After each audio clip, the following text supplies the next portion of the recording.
বন্ধু বলে ডাকো যারে, সে কি তোমায় ভুলতে পারে? না, সত্যিকারের বন্ধু কখনো তার বন্ধুকে ভুলতে পারে না। আর কেন পারে না, সে উত্তর আছে তার কাছে, যার একজন বন্ধুর মতো বন্ধু আছে। জীবিকার তাগিদে প্রবাসে চলে যাচ্ছে বন্ধু, আর তাই তো তাকে বিদায় জানাতে বিমানবন্দরে হাজির কয়েকজন যুবক। বিদায় বেলা এক যুবকের আকুল আকুতি, বন্ধু বিদেশ যাচ্ছিস যা, কিন্তু আমাদের ভুলে যাস না। একটা কথা মাথায় রাখবে, তোর এই বন্ধুরা দেশে আছে। একটা কথা মাথায় রাখবি, তোর এই বন্ধুরা দেশও আছে। সাধারণ কয়েকটি শব্দ, অথচ এর গভীরতা যেন বন্ধুত্ব নামক সীমাহীন সাগরে এক বিশাল উত্তাল ঢেউ তুলে দিয়ে গেল। এই কথাটির গভীরতা কতটা? চাকা পারফিউম ডিটারজেন্ট পাউডার, চোখ বন্ধ করেই পরিষ্কার। তাকে কেউ পরিমাপ করার ক্ষমতা রাখে?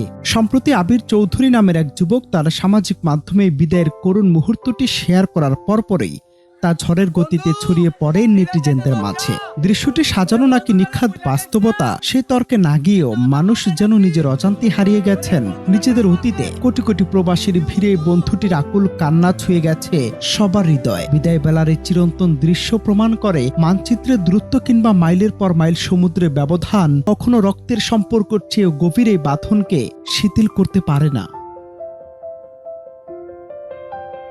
এই ভিডিওটি কি কেবল একটি সাধারণ বিদায়, নাকি প্রবাসে পাড়ি জমানো কোটি তরুণ এবং দেশে ফেলে আসা তাদের শৈশবের বন্ধুদের প্রতিচ্ছবি? বন্ধুত্বের মাঝে কোনো চাওয়া পাওয়া থাকে না, থাকে কেবল নিঃস্বার্থ টান। যে বন্ধুকে বহু বছর আগে জীবন যুদ্ধ হারাতে হয়েছে, কিংবা যে বন্ধু আজ বহুদূরে, এই ভিডিও যেন তাদের স্মৃতিগুলোকে নতুন করে জাগিয়ে তুলছে। আমাদের ভুলে যাইস না, এই একটি বাক্যের পেছনে লুকিয়ে আছে একসঙ্গে কাটানো হাজারো বিকেল, আড্ডার জীবনের সব সুখ দুঃখ ভাগ করে নেয়ার শত শত স্মৃতি।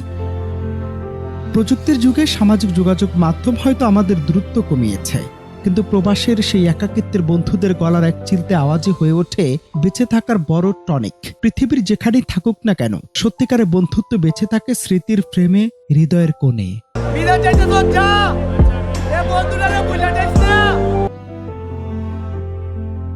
অনন্ত হাসান মাসুদ, বাংলা টিভি।